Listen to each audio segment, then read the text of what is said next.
अस्सलाम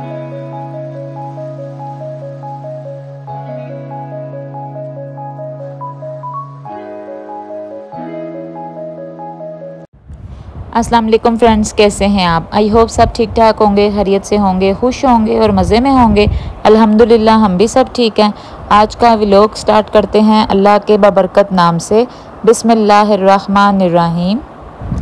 जैसा कि आप सब जानते हैं कि मैं कोई डिफरेंट चीज़ बनाने का सोच रही थी, तो मैंने कहा कि आज घर में बर्गर बनाते हैं। बर्गर हम यूजुअली नहीं बनाते हैं, जब कोई गेस्ट आते हैं तब बनाते हैं, और अपने लिए जब बहुत दिल कर रहा हो ना तो फिर हम लोग बनाते हैं, दोनों हस्बैंड एंड वाइफ। और मज़े से जब दिल करे ना कि बाहर का खाना खाना नहीं खाना और घर का खाना खाना, और खाना भी ज़रा डिलीशियस सा है, तो फिर हम लोग इंजॉय करने के लिए हम लोग खाते हैं डबल चीज़ वाला बर्गर, और जिसमें शामी भी शामिल है। इसमें डबल एग लगा होता है, और क्या लगा होता है, और चीज़ और वेजिटेबल्स होती हैं, जिसमें सैलड होता है। सैलड्स में कुकम्बर है, टमाटो है और ये कैबेज। चूँकि मेरी बड़ी नंद आई हुई थी घर में, इसलिए घर में मैंने बनाए हैं डबल शामी वाले burger, double egg double Shami वाले। मैंने कहा ज़रा बच्चों को ज़रा इंजॉय करवा देते हैं। और मेरी मासूम सी यहाँ बेटी देखें क्या ख़तरनाक से काम अंजाम दे रही है मम्मा के लिए। उसने कहा कि ज़रा काम बढ़ा दूँ। अब वो काम बढ़ा रही है अपनी मम्मा के लिए, और जूस पी नहीं रही है। जूस मुझसे बनवा लिया लेकिन जूस पिया नहीं जा रहा, तो वो हम बेड को पिला रहे हैं जूस बस। और दूसरी जगह यहाँ मैं बना रही हूँ जी बर्गर। बन को मैंने घी लगा के वो रख दिया तवे पे, ताकि वो अच्छे से सिक जाएं। और मैंने शामी बना लिए हैं। अब जो बाकी के बंस रह गए हैं उनको भी मैं अच्छे से यहाँ पे थोड़ा सा ऑयल लगाऊंगी, और बाद में मैं यहाँ पे बंस रख दूँगी, ताकि ये भी अच्छे से जो है ना वो ज़रा फ्राई हो जाएं। उसके बाद यहाँ इसके ऊपर मैं लगाऊँगी सॉस, और ये जो सॉस है वो इकरा सॉस है, मतलब कि वो मैंने खुद बनाई है। उसमें मैंने chilli sauce, tomato sauce, mustard sauce और मायोनीज़, गार्लिक मायोनीज़ ऐड की है। और मैंने ये सब एक ही सॉस मैंने इसमें बना दी है, और वही मैं सॉस इसके ऊपर लगाऊंगी। उसके बाद मैं इसमें शामी लगाऊंगी। शामी का जो मिक्सचर है पहले वो लगाऊंगी, और अलहदा से शामी बनाकर भी लगाऊंगी। और फिर मैं एग लगाऊंगी, डबल एग लगाऊंगी। और जो चीज़ है वो भी मैं इसमें ऐड करूँगी। इसके अलावा एक और चीज़, जब हम लोग जाते हैं ना KFC से, वहाँ पे मैंने जो शेफ़ था ना उनसे पूछा, तो उन्होंने कहा हम इसमें आइसबर्ग ऐड करते हैं। आइसबर्ग के नाम से वो है। आइसबर्ग एक बंद गोभी जैसा एक फूल होता है, उसके पत्ते होते हैं, सैलड जैसे उसके लीव्स होते हैं। तो बस वो इसमें ऐड करने हैं, और वो बहुत टेस्टी होते हैं। वो इतने एकदम से क्रंची टाइप होते हैं और बहुत यमी लगते हैं। तो बस वो भी इसमें मैं ऐड करूँगी। और जो अब मैं कटिंग करके दे रही हूँ यहाँ पे बर्गर, और जो फरमाइश की जा रही है मुझसे कि मैंने ये चीज़ ऐड नहीं करवानी मम्मी, और मैंने ये चीज़ फ़लाँ मैंने सैलड ऐड करवाना है, और फ़लाँ सॉस ऐड करनी है, और टमाटो सॉस ऐड करनी है, या टमाटो केचप ऐड करनी है, तो बस वही चीज़ें मैं अब बच्चों को ऐड करके दे रही हूँ उनकी फरमाइश के मुताबिक। मैंने कहा ज़रा बच्चों की भी अय्याशी हो जाए, ज़रा वो भी इंजॉय कर लें, और साथ साथ ज़रा मेरा जो फ़ोटो शूट है वो भी होता चले, एक छोटा सा वीडियो भी शूट हो जाए मेरी। इसीलिए मैंने कहा कि चलो साथ साथ एक मैंने फ़ोटोग्राफ़र अपने घर से ही बुलाया हुआ है, जो कि रोहान भाई हैं। रोहान भाई मेरे बने हुए हैं यहाँ पे, फ़ोटोग्राफ़र बने हुए हैं, और बस वो जी यहाँ मेरा जो व्लॉग है उसको शूट कर रहे हैं। और साथ साथ बड़े मज़े के पीछे से कमेंट पास कर रहे हैं कि ये हो गया, फ़लाँ हो गया। अभी आप देखिएगा कि यहाँ आगे जाके हमारी थोड़ी सी मोए भी होगी यहाँ पे बर्गर्स की, क्योंकि बर्गर जो मैंने ऊपर 2 रखे होंगे, मैं इतना काम में बिज़ी हो जाऊँगी कि वो 2 बर्गर मुझे याद ही नहीं रहे उनको पलटना, तो बस वो थोड़े से बर्न हो जाएंगे, और वो बस वो मेरे नसीब में आने थे, बस वो फिर वो मैं खाऊँगी। उसके साथ ही जो शामी रखे हुए थे वो भी नहीं मैंने देखे, और शामी भी थोड़े से वो तो इतने खैर डैमेज नहीं हुए, लेकिन जो बर्गर था उनकी ज़रा हालत थोड़ी सी ज़्यादा ही बुरी हो गई थी। वो आप देखिएगा आगे मोए हो जाएगी। और बस ये रोहान भाई के लिए एक मोए क्लिप बन गया, तो उन्होंने कहा कि ये देखें जी चची, आपका जो है ना यहाँ पे बर्गर का मोए क्लिप बन गया। उसके साथ ही क्या हुआ कि ना एक सिंक जो था हमारा, वो बर्तन धुल रहे थे साथ साथ, तो बस वो सिंक भी भर गया, और सिंक से पानी भी जो है वो बाहर आने लग गया, तो बस वो भी एक मोए हो गया। तो बस वो वो साथ साथ जो चीज़ें थी ना वो बस चलती चली जा रही थी, और हम लोग जो थे वो काम करते चले जा रहे थे। तो हमने कहा कि चलो भाई अब बच्चों को भी ज़रा इंजॉय करवाते हैं। याद रखेंगे बड़े होके कि भाई एक मामी है हमारी और वो बड़े हमें जो है ना वो इंजॉय करवाती हैं। तो चलो भी अच्छी बात है, अल्हम्दुलिल्लाह अल्लाह ताला ने तौफीक बख्शी है, तो जो है ना वो खिदमत करनी चाहिए। खिदमत क्या, बच्चों से ना दुआएं निकलती हैं। कहते हैं ना कि दुआएं जो है ना वो करवानी नहीं पड़ती, दुआएं खुद दिल से निकलती हैं। तो बस वो छोटे बच्चों से जो है ना वो एक बिलोस मोहब्बत होती है छोटे बच्चों के साथ। तो वो बच्चे जो है ना वो सिर्फ प्यार के होते हैं और कुछ भी नहीं। तो इसलिए जो है ना वो बच्चों के साथ प्यार करना चाहिए। बड़े तो फिर भी थोड़ी बहुत नफरतें रख लेते हैं, लेकिन बच्चों के दिल में जो है ना वो नफरतें हम लोग खुद डालते हैं। तो बच्चों के दिल में जो होते हैं ना वो बड़े साफ़ होते हैं, बड़े नाजुक, बड़े प्यारे, बड़े शीशे की तरह नाजुक होते हैं। तो इसलिए बच्चों के साथ जो है ना वो करते रहते हैं हम लोग इंजॉय। और ये एक छोटी सी ट्रीट थी बच्चों को मेरी तरफ से, एक अपनी ममानी की तरफ से। और मामू जो हैं वो अब थोड़ी देर पहले ही इनके मामू आए हैं और वो देख रहे हैं कि वाह जी वाह, घर में तो बड़ा जी माहौल बना हुआ है घर में, और बर्गर्स की बड़ी अच्छी खुशबू आ रही है और शामियों की बड़ी अच्छी खुशबू आ रही है।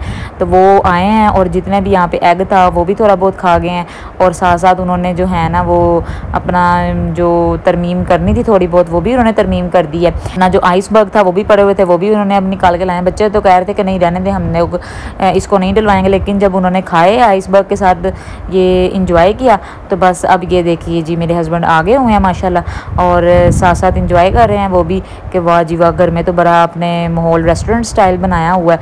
तो बस अब मैं बच्चों को इंजॉय करवा रही हूँ और मैंने कहा कि चलें आप भी ज़रा इंजॉय कर लें साथ साथ, लेकिन आपको थोड़ी देर बाद आपका बर्गर जो है ना वो नसीब होगा। अभी पहले बच्चों को मैं ज़रा फायर कर लूँ, उसके बाद मैं आपको बना कर दूँगी मज़ेदार सा एक डबल चीज़ वाला बर्गर। और बस अब मैं बच्चों के लिए शामी बना रही हूँ, और मैंने एक्स्ट्रा जो शामी बच्चों ने साथ साथ खाने थे वो भी मैंने कहा कि जल्दी जल्दी बना लेते हैं और साथ साथ बच्चों को एंजॉय करवाते हैं। अल्लाह अल्हम्दुलिल्लाह अल्हम्दुलिल्लाह अल्हम्दुलिल्लाह, अल्लाह ताला और बरकतें रहमतें और फ़ज़ल करे हमारे रिज़्क़ में, कारोबार में खैर बरकतें डाले। बहनों को देने से कोई कम नहीं हो जाता, बल्कि बढ़ता ही है रिज़्क़ जो है वो, और नेमतें अल्लाह ताला अता करता है और बरकतें अता करता है और रहमतें अता करता है अल्हम्दुलिल्लाह। बग़ैर किसी लालच के, बग़ैर किसी गरज़ के जो है ना वो खिदमत करनी चाहिए, बिलोस खिदमत करनी चाहिए, और बस करके ना भूल जाना चाहिए इंसान को। नेकी करे और दरिया में डाल दो, बस और कुछ भी नहीं। अल्लाह ताला के हाँ अजर जो है ना वो देने वाली ज़ात अल्लाह है और कोई भी नहीं। कोई इंसान किसी इंसान को खाना नहीं खिला सकता, कोई इंसान। ये सिर्फ मेहमान जो है ना वो अपना रिज़्क़ खुद लेकर आता है, ठीक है, और हमारे खाने में से खुद खाता है, ठीक है। वो हम लोग नहीं है कि भाई हम लोग उसको खाना खिलाते हैं, नहीं, ये कॉन्सेप्ट बिल्कुल ख़त्म कर छोड़ें। बस आपका दिल बड़ा होना चाहिए, ठीक है। देने वाली ज़ात वो ऊपर बैठी है, रिज़्क़ देने वाली ज़ात वो ऊपर बैठी है, रिज़्क़ देने का वादा उस ऊपर वाली ज़ात ने किया हुआ है। कि जो लोग कहते हैं ना हमारे पास खाने के लिए कुछ नहीं कुछ नहीं कुछ नहीं, तो भाई अल्लाह ताला ने वादा किया है, आप लोग अपने दस्तरखान बड़े कर छोड़ें। पहले ज़मानों में क्या होता था कि लोगों के पास खाने के लिए नहीं होता था ना, तो वो अपने दस्तरखान खोल देते थे कि जो है आओ खाओ, और दुआएं देते थे कि अल्लाह ताला उसी रिज़्क़ में इतनी बरकतें डाल देता था कि वो रिज़्क़ ख़त्म ही नहीं होता था।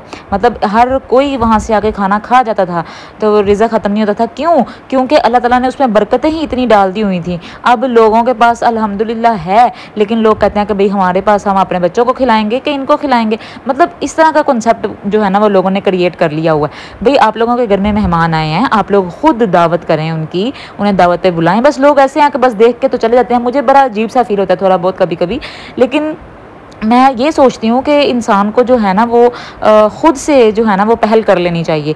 एक इंसान को जो है ना वो ट्रेंड खुद से चेंज कर लेना चाहिए। ये नहीं कि ट्रेंड ऐसा चलता आ रहा है तो ऐसा ही चलेगा, ऐसा नहीं होना चाहिए। बल्कि आपको खुद अपना जो ट्रेंड है ना वो सेट करना पड़ता है, अपने गोल्स खुद सेट करने पड़ते हैं। इसलिए अपनी जो आपको जो वैल्यू है ना वो सेट करनी पड़ती हैं, अपने जो रूल्स हैं ना वो सेट करने पड़ते हैं, ठीक है। कोई ऑटोमेटिकली माँ के पेट से नहीं ये सारा कुछ सीख के आ जाता। यहाँ दुनिया में यहाँ के सारा कुछ सीखना पड़ता है और यहाँ दुनिया में ही हमें इम्प्लीमेंट करना पड़ता है। तो इसीलिए जो है ना वो अपना इखलाक अच्छा रखें, जो है ना वो थोड़ा जिसके साथ भी बोलें ना अच्छे इखलाक से बोलें, अच्छे इखलाक से पेश आएँ, बस ठीक है। मतलब लोग जो है ना वो आपके लिए हाँ बातें करेंगे, बातें करके ना, ये लोगों का तो काम है बातें करना, वो करते हैं। उन्होंने तो जिस तरह ना आपके पीछे नहीं पड़ जाना होता किसी इंसान ने, बस वैसे आपके लोगों ने आपके पीछे पड़ जाना होता है। बस आप लोगों को अपना काम जो है ना वो चुप करके करना चाहिए, ठीक है। और चुप करके काम करके तो जो फैसला है ना वो अल्लाह पे छोड़ देना चाहिए, ठीक है। क्योंकि अल्लाह ताला जो है ना वो नीयत जो है ना वो अल्लाह ताला देख रहा है। नीयत का जो फल है ना वो देना भी अल्लाह की ज़ात ने है। इंसानों से तो कभी भी कोई उम्मीद नहीं रखनी चाहिए, कोई एक्सपेक्ट नहीं करनी चाहिए लोगों से। अब यहाँ पे देखिएगा, ये देखिए यहाँ हो गई है जी हमारी मोए मोए फॉर एग्ज़ाम्पल अगर एक ससुराल में आप रहते हैं और आप रहते भी इंडिविजुअल हैं, ठीक, मतलब सेपरेट रहते हैं, अपना खाना पीना अलहदा है, तो जो आपके घर में नंद आई हैं या जो भी गेस्ट आए हैं वो सिर्फ आपके तो नहीं आए हैं, वो सब पूरे मतलब घर के गेस्ट आए हैं ना। तो आपको किसी एक फ़र्द के ऊपर तो ड्यूटी ना आयद नहीं होती कि वो मतलब सुबह दोपहर शाम का खाना वही किचन में गया रहे और वही जाके खाना बनाता रहे। तो बेहतर है कि आप खुद से पहल करें, खुद से पहल करके आप उनको दावत पे बुला लें। आज का खाना भी आपका हमारी तरफ है, तो आपने खाना आज हमारी तरफ खाना है। इस तरह अगले इंसान को भी जो है वो इज़्ज़त अफजाई होगी, अगले इंसान की भी, जो मेहमान है उसको भी बुरा नहीं लगेगा, और जो मतलब दूसरी जो भाभी हैं उनको भी बुरा नहीं फील होगा कि भाई ठीक है भी अपने बच्चे हैं, उनकी भी अपनी एक फैमिली है, और वो ज़्यादा इतना बर्डन भी फील नहीं करेंगे। इस तरह जो खुश अखलाकी से और खुश असलूबी से जो है ना वो सारे काम होते रहेंगे। तो इस तरह जो घर है ना वो खुश असलूबी से चलते हैं, खुश अखलाकी से चलते हैं। घर इस तरह नहीं कि एक इंसान के ऊपर सारा बर्डन डाला रहे और वही इंसान जो है ना वो पिसता रहे, इस तरह बिल्कुल नहीं होना चाहिए घरों में। तो घरों अगर घर है ना तो घर को घर समझना चाहिए, घर को इस तरह नहीं बनाना चाहिए कि सिर्फ आपकी ही अपनी फैमिली है। इंसान जब शादी करके आता है ना तो इंसान की सिर्फ एक इंसान से शादी नहीं होती, इंसान की पूरी फैमिली से समझ लो कि शादी होती है। बंधन जो है ना वो एक बंधन इंसान के साथ नहीं बनता, वो पूरे फैमिली के साथ बंधन जो है ना वो उसका बनता है। तो इसीलिए इंसान को अपना काम खुश अखलाकी से कर लेना चाहिए और चुप करके कर लेना चाहिए, ठीक है। क्योंकि इंसान ने अपना काम तो करना है तो वो तो करेगा ही, तो इसलिए बेहतर है कि आप खुश अखलाकी से काम करें, ठीक है। कल कला को, ताकि आप जब सेपरेट हो तो कोई आपको अच्छे मायने में अच्छे अल्फाज में याद रखे, ना कि आपको बुरे अल्फाज में याद रखा जाए। लोग तो वैसे भी नहीं छोड़ते, तो इसलिए बेहतर है कि आप अपना जो है ना वो काम अच्छे तरीके से करें, अपना जो है ना वो अपनी वैल्यूज़ को कम मत होने दें, अपनी जो है ना वो जो आपने रूल सेट किए हुए हैं आप उसको फॉलो ज़रूर करें। बहन भाई आपके घर में आए उनको अच्छे तरीके से ट्रीट करें, ये नहीं कि उनको बोझ समझा जाए और कहा जाए कि बहुत गर्मी है तो मुझसे तो किचन में जाया नहीं जाता है। बल्कि आप भी जब किसी अगले इंसान के घर जाते हैं तो वो भी गर्मी की हालत में ही आपके लिए किचन में जाते हैं। तो कल आज आप किसी को खाना खिला देंगे तो कल को किसी के घर जाएंगे तो वो भी आपको खुश अखलाकी से आपके सामने खाना रखेगा, क्योंकि गिव एंड टेक, हर रिश्ता गिव एंड टेक पे ही चलता है। तो इसलिए ये मत कहिएगा कि लेम एक्सक्यूज़ नहीं देने चाहिए कि मुझे तो गर्मी में किचन में नहीं जाया जाता और मैं तो इतने लोगों का खाना नहीं बना सकती। तो इस तरह के जो होते हैं ना ये सिर्फ लेम एक्सक्यूज़ होते हैं। तो कल कला को आपकी ही बेटियों ने जवान होना है, आपके ही बच्चों ने जवान होना है, तो आपको देखते हुए होना है। तो इसलिए अपनी वैल्यूज़, अपने जो रूल्स हैं वो आज से ही सेट कर लें, ताकि आपका बच्चा भी उसी को देखते हुए ग्रो करे और उसी को देखते हुए वो बड़ा हो और उसको पता हो कि कल कल को मेरे घर में जब ये गेस्ट आएंगे तो मैंने भी अच्छे तरीके से उनको सर्व करना है। तो इसलिए ये जो सर्व करना होता है ना ये बहुत बड़ी और बहुत जिगरे की बात होती है और ये अपने बच्चों को सिखाना चाहिए।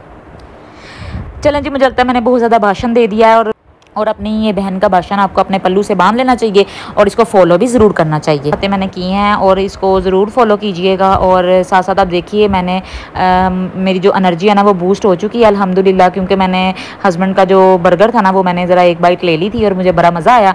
तो मैंने कहा कि हाँ जी ये तो बहुत मज़े का बर्गर बन रहा है, इसलिए मैं जो हूँ ना वो बड़ा इंजॉय कर रही हूँ कि जी अल्हम्दुलिल्लाह जो बर्गर है ना वो बहुत अच्छा बन रहा है। तो ये जो है ना बर्गर ये किसका है, ये हाथ का बर्गर है और हाथ ने मुझे कहा था कि अच्छा मामी आपने इसमें ना जो इतना सैलड है ना वो इतना ऐड नहीं करना। और तो बस जी मेरी तो बातें अब ख़त्म होनी नहीं है, तो मैंने कहा कि चलो आप लोगों के साथ ये थोड़ा सा क्लिप है वो आप लोगों के साथ मैं शेयर कर देती हूँ कि ये देखिए मेरी किस कदर जो है ना वो टफ़ रूटीन थी थोड़ी सी, लेकिन हम लोगों ने काफ़ी इंजॉय किया माशाल्लाह माशाल्लाह माशाल्लाह। आप सब जो है ना वो हमारे लिए दुआ कीजिएगा कि अल्लाह ताला हमारे रिज़्क़ में कारोबार में बरकतें रहमतें डाले और हमारे नस्ल को जो है ना वो जो आगे बढ़ाए इंशाल्लाह इंशाल्लाह इंशाल्लाह। और हमारी नस्ल में जो है ना वो सीख डाले अल्लाह ताला कि हम लोग अपने जो दस्तरखान है उसको वसी करें, अपने दस्तरखानों को ज़्यादा से ज़्यादा हर मौके पे हर किसी के लिए वसी से वसी तर बनाते चले जाएं। आमीन सुम आमीन। इसी दुआ के साथ अपनी बहन को दें इजाज़त। आऊँगी नेक्स्ट व्लॉग में। टिल देन खुश रहिए, हंसते मुस्कुराते रहिए और मुझे अपनी दुआओं में ज़रूर याद रखिए और मेरी फैमिली को भी। आऊँगी नेक्स्ट व्लॉग में। टिल देन रब रखा।